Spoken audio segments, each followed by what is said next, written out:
Olá pessoal, saudações rubro-negras, começando mais um podcast Confraria Flamengo.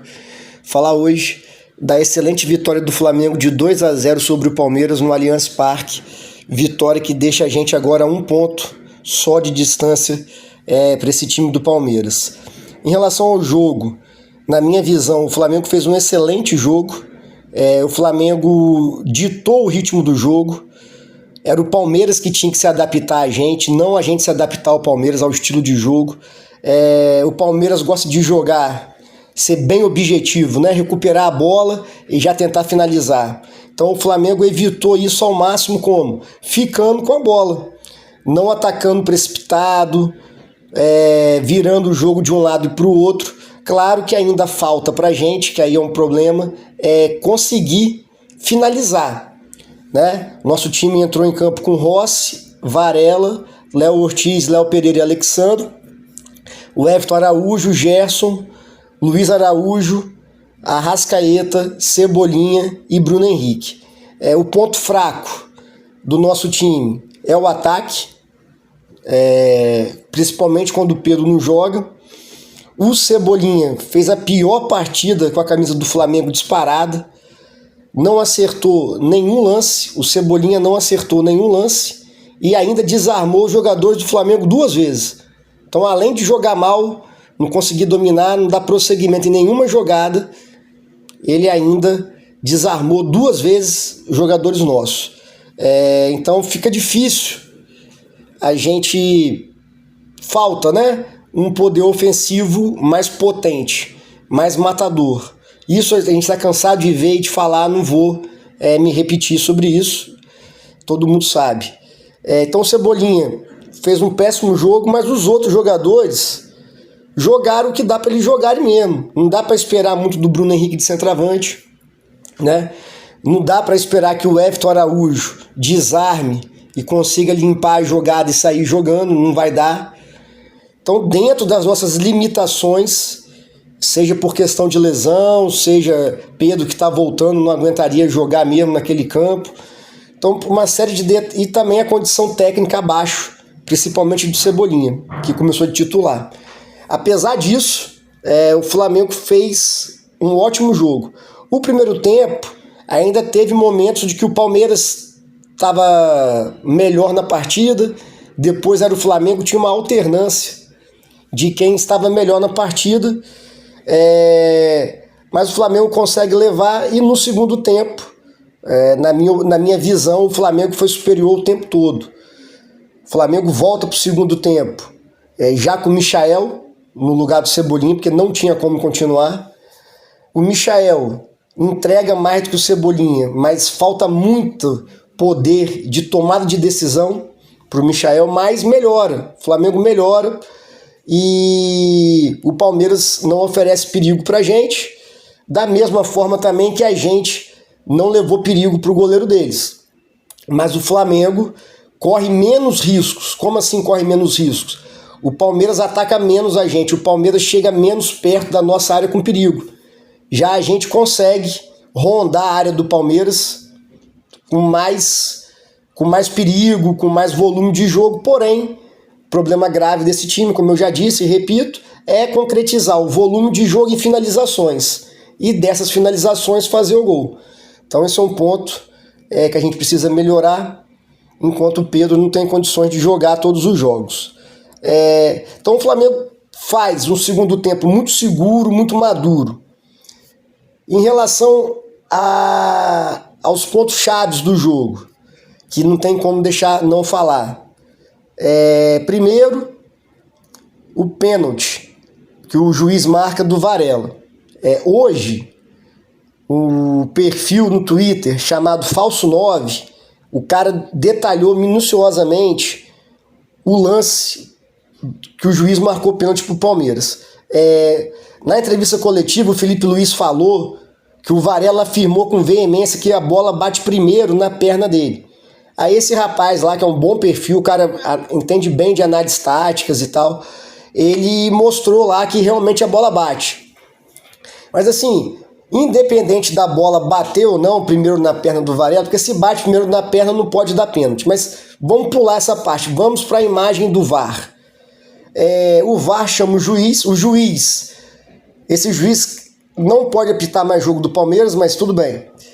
O juiz marca o pênalti com uma vontade absurda, assim. Ele marca o pênalti na hora, muito feliz. E o VAR chama ele falando que, foi o que todo mundo viu, o Varela tá com o pé direito em cima da linha na hora que ele salta, ele gira o corpo e projeta o braço esquerdo para frente, automaticamente. E realmente a bola bate no braço do Varela. Só que se, o que o juiz do VAR fala para o juiz de campo, se o pé do Varela, se o pé direito do Varela está em cima da linha e ele gira o braço esquerdo para frente, automaticamente o braço está fora, sabe? O juiz conversando com o VAR, esse áudio já tem no GE, no Globo Esporte, já foi disponibilizado ontem mesmo o áudio. O juiz arruma, velho, um caminhão de desculpas para marcar o pênalti. Sendo que em 99% das vezes que o VAR chama, o juiz altera a marcação. Porque o VAR chama porque tá errado. Senão não precisaria chamar. Mas o juiz vai e marca o pênalti pro Palmeiras. E esse pênalti aos 17 minutos do primeiro tempo. Tava um jogo equilibrado até então, mas o Flamengo um pouco melhor. Então seria mais do mesmo da forma que o Palmeiras ganha. Joga para não tomar gol, faz um antijogo e o juiz dá um pênalti, eles acham um gol. Só que dessa vez o Rossi brilhantemente defende o pênalti, né? Brilhantemente defende o pênalti. No rebote, salva com o rosto ainda. Então, sim, eu até entendo quando o goleiro defende, dá rebote e o cara que bateu o pênalti pega o rebote, porque ele está muito mais perto do goleiro, do gol, do que os outros jogadores. Agora, dessa vez não, o Rossi defende e o Estevão consegue chegar na frente ainda. O Léo Ortiz estava junto, mas o jogador do Palmeiras consegue finalizar e o Rossi salva com o rosto. Então não pode, velho. O nosso goleiro não pode salvar pênalti e o jogador adversário que não bateu o pênalti pegar o rebote. Então isso é uma falha. Mas o Rossi defende. A partir desse momento, eu percebo que o time do Flamengo acredita mais no jogo. Assim, não que não estava acreditando, mas dá uma empolgada no jogo. E vai correr. Não faltou vontade, não faltou determinação do Flamengo. Foi bonito de ver.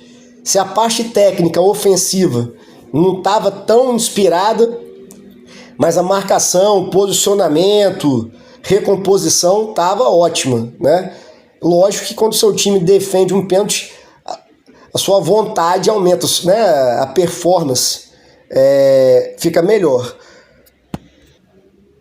E o primeiro tempo como eu disse, o Flamengo jogando a maior parte do tempo melhor, mas o Palmeiras em alguns momentos passava a ter o controle do jogo, sempre lembrando que nenhum dos dois goleiros fez uma grande defesa, teve bola na trave nem nada. Voltando lá para o segundo tempo, né, o Michael está no lugar do Cebolinha, o jogo vai fluindo. O Flamengo melhor. Sobre o time do Palmeiras, assim, eu não consigo entender como que um time está disputando contra o rival direto, que é o Flamengo, poderia abrir 7 pontos de vantagem. Eles entram simplesmente para não tomar gol, véio. Assim, a tática do Palmeiras era bater o tiro de meta rápido pro Vitor Roque. A grande estratégia deles era quando a bola saía em tiro de meta, automaticamente, né, todo jogador dá aquela baixada de cabeça e tal, o goleiro já pegava outra bola e batia rápido pro Vitor Roque para ver o que acontecia. É muito pouco, velho. No segundo tempo o jogo continua da mesma forma, só que o Flamengo com mais volume de jogo. O Palmeiras não conseguia ter grandes momentos de jogando melhor do que a gente. Aí, pra minha surpresa, lá eu vejo substituição no Palmeiras. O cara botou Rafael Veiga, Maurício e Paulinho, velho. Tipo assim, foi ótimo pra gente isso. Ele prefere entrar com 2 laterais direitos, o Mike jogando na frente do outro lateral lá, do que entrar com, por exemplo, com o Rafael Veiga, com o Maurício, o Paulinho. 3 ótimos jogadores. Então isso aí ajudou a gente, óbvio. Porque o tempo todo faltou pro Palmeiras meio de campo, porque o Palmeiras não joga com meio de campo. A bola não passa pro meio de campo, é tudo ligação direta pro jogador do Palmeiras dominar ou tentar ganhar a segunda bola e daí flui o jogo deles. Então assim, ganhar do Palmeiras pra mim tem a importância que eles são o nosso maior, né? É o time que pode bater de frente com a gente, que bate de frente com a gente. Falando a realidade, o Palmeiras bate de frente, tanto é que está 1 ponto na nossa frente. Mas eu tenho prazer especial de ganhar do time do Palmeiras por causa disso, velho. Esse Abel Ferreira aí, a comissão técnica, depois do jogo, o cara que ficou de senador foi um babaca lá, falou do jeitinho brasileiro, sabe? Eles se acham. E não, o time do Palmeiras, velho, joga numa bola. Não sei se vocês vão lembrar, no último lance do jogo, já tava 2-0, o último lance do jogo, aquilo é o Palmeiras, velho. Eles dão um cruzamento aleatório, o Flamengo corta a bola sobra, acho que pro Maurício ou pro Veiga, ele chuta, a bola desvia em 2 e sobra pro centroavante deles. Aí o Rossi faz outra boa defesa. Tipo assim, eles não têm nada, criatividade, jogo de associação pelas pontas, sabe? Toque de bola, não tem. Coisa que o Flamengo tem. Então eu acho muito ruim quando a gente perde para esse time do Palmeiras. Esse time do Palmeiras, o Abel Ferreira tem vários títulos incontestáveis. Brasileirão, ganhou, Libertadores, tudo, beleza. Só que ninguém vai lembrar. Quem é um pouco mais antigo lembra perfeitamente do Palmeiras da Parmalat, cheio de grandes jogadores. Todo mundo gostava de ver aquele Palmeiras jogar. Só que ninguém vai lembrar desse time do Palmeiras aí, do Abel.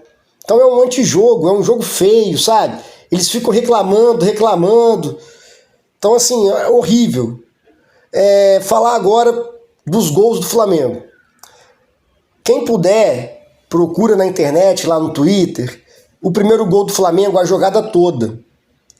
O Flamengo atrai o Palmeiras para o nosso campo, aquela que já é de costume nosso. Léo Ortiz toca no Rossi, o Rossi toca no Léo Pereira, aí o Léo Ortiz fica segurando a bola para o time do Palmeiras vir.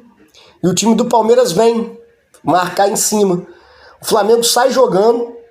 O Danilo já estava em campo, né? Depois das substituições que o Felipe Luiz faz, o Gerson machuca. Aí também, um grande ponto do Felipe Luiz, quando o Gerson tem aquela lesão no joelho, que não foi nada grave, não tinha mais ninguém para botar.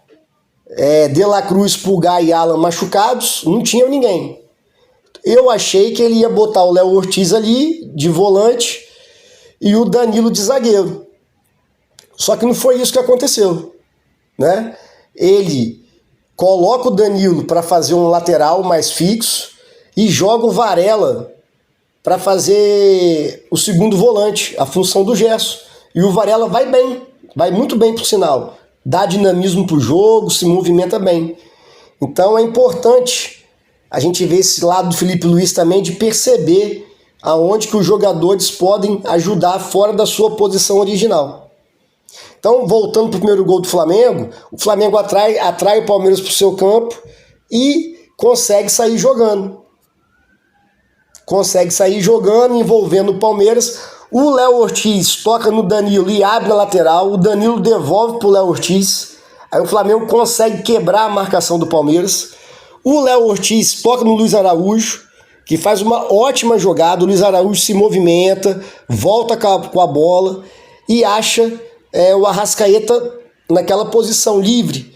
O Arrascaeta domina, dá um corte no zagueiro e sofre o pênalti. Só que o juiz, com a mesma convicção que ele marca o pênalti do Varela para o Palmeiras, ele não marca o pênalti claro do zagueiro do Murilo em cima do Arrascaeta, certo? Por que eu afirmo que o pênalti foi claro? Pela entrevista do Arrascaeta pós-jogo. O Arrascaeta falou, perguntado sobre o pênalti, o Arrascaeta falou, foi pênalti. Por quê? Eu driblei ele, a bola estava na frente, ele tirou meu tempo de bola. Qualquer um que já bateu pelada sabe disso. Você dá um drible, parte em velocidade, o zagueiro não tem que te derrubar no chão. Basta ele dar uma seguradinha na sua barriga. Foi o que o cara fez. Tirou o tempo do Arrascaeta. Aquela seguradinha não tem um impacto para derrubar o Arrascaeta no chão. Só que não precisa derrubar o Arrascaeta no chão para ser pênalti. A intenção do zagueiro não era derrubar o Arrascaeta. Era justamente, como o Arrascaeta disse, tirar o tempo da bola dele. Era isso que o zagueiro queria. O zagueiro não queria dar um ipom no Arrascaeta dentro da área. Ele queria, na malandragem, aquele bracinho ali, o Arrascaeta perde o tempo da finalização. É óbvio e evidente. O VAR chama o juiz demora uma eternidade para aceitar. Eu achei que ele nem ia marcar o pênalti. Ele marca o pênalti e o Arrascaeta, muito inteligentemente, logo que o juiz apita, ele já bate. Pode reparar que o goleiro do Palmeiras, o babaca do Everton, não está nem em posição de expectativa. Ele está em pezão ainda. Porque logo que o juiz apita, o Arrascaeta já corre e bate. Flamengo 1-0, merecido, pelo que o Flamengo vinha fazendo no jogo, buscando muito mais o gol do que o esquema podre do Palmeiras. Certo?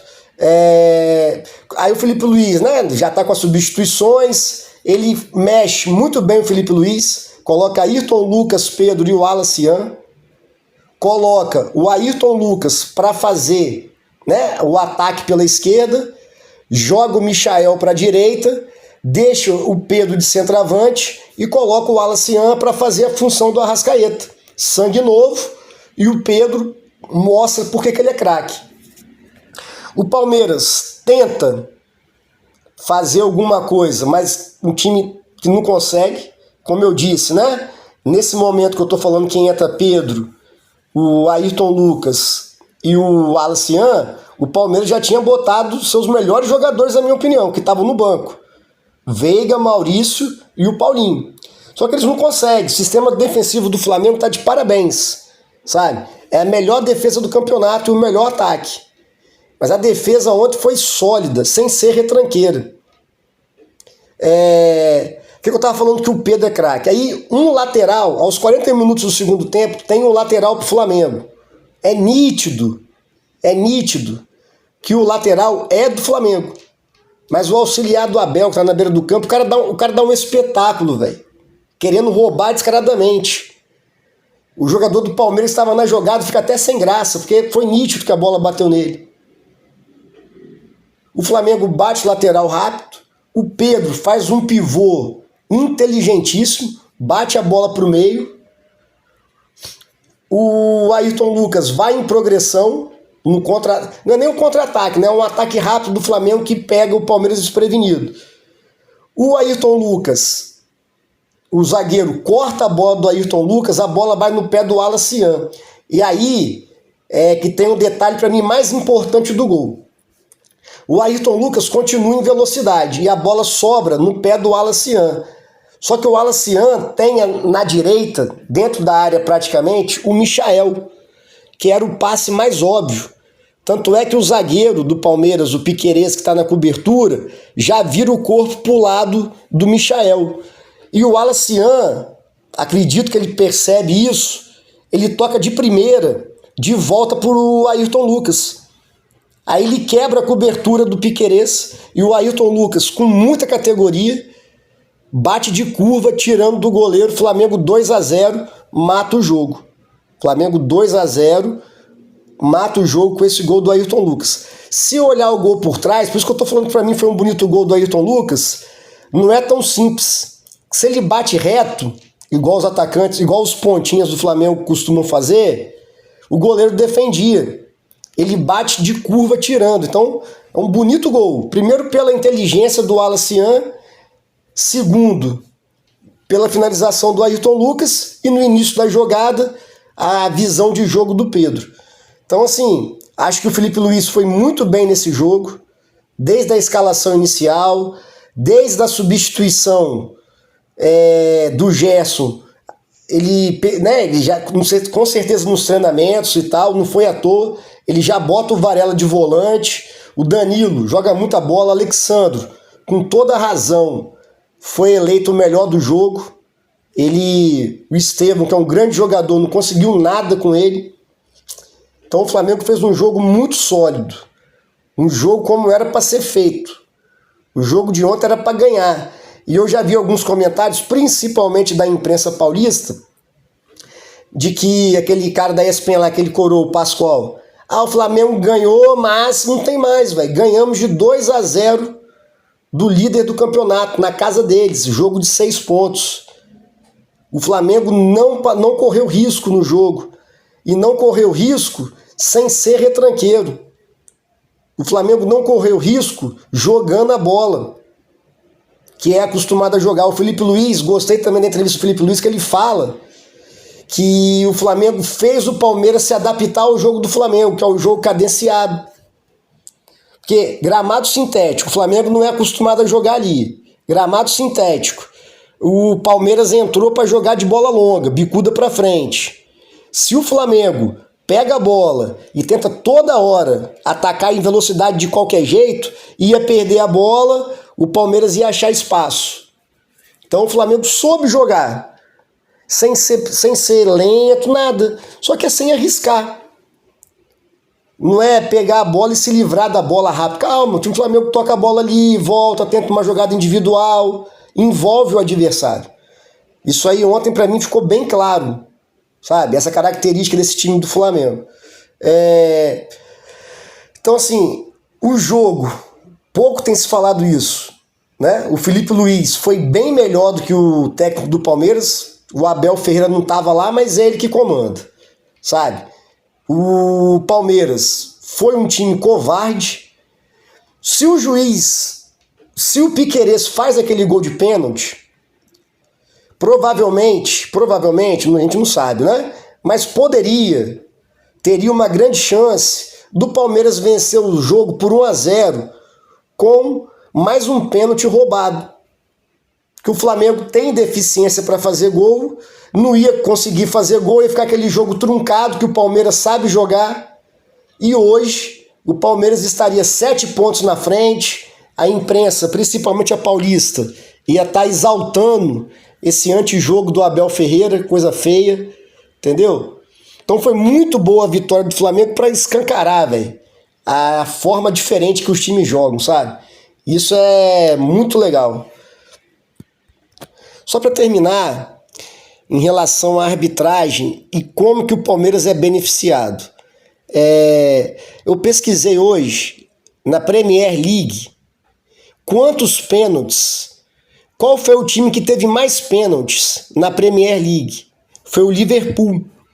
O Liverpool em toda a temporada da Premier League 2024-2025 que acabou nesse final de semana, o Liverpool teve ao todo 9 pênaltis. Foi o time que mais teve pênaltis na Premier League, certo? E vamos combinar que o Liverpool tem um poder ofensivo muito maior que do Palmeiras. O Palmeiras, nesse Campeonato Brasileiro 2025, em 10 rodadas, teve 8 pênaltis. 80% dos jogos, até então, o Palmeiras teve pênalti a seu favor.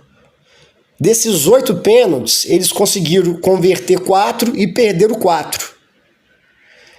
Aí, você vê como é planejado. O auxiliar técnico do Abel Ferreira só reclamou da arbitragem. Eles fazem de propósito. Reclama da arbitragem para ser beneficiado no próximo jogo. Eles são ridículos, essa comissão técnica do Palmeiras. Então correu o risco do Flamengo ontem perder de 1-0 num lance roubado, um gol de pênalti. O Palmeiras teve um pênalti contra o Sport que foi absurdo, o juiz foi até suspenso. Então não dá, velho, para continuar assim, faz muita diferença. Tô falando aqui que eu não estou falando que tem roubo descarado, mas tem, talvez, pressão na arbitragem para marcar para o Palmeiras. A CBF, desde que existe, todos os presidentes da CBF foram ou são corruptos.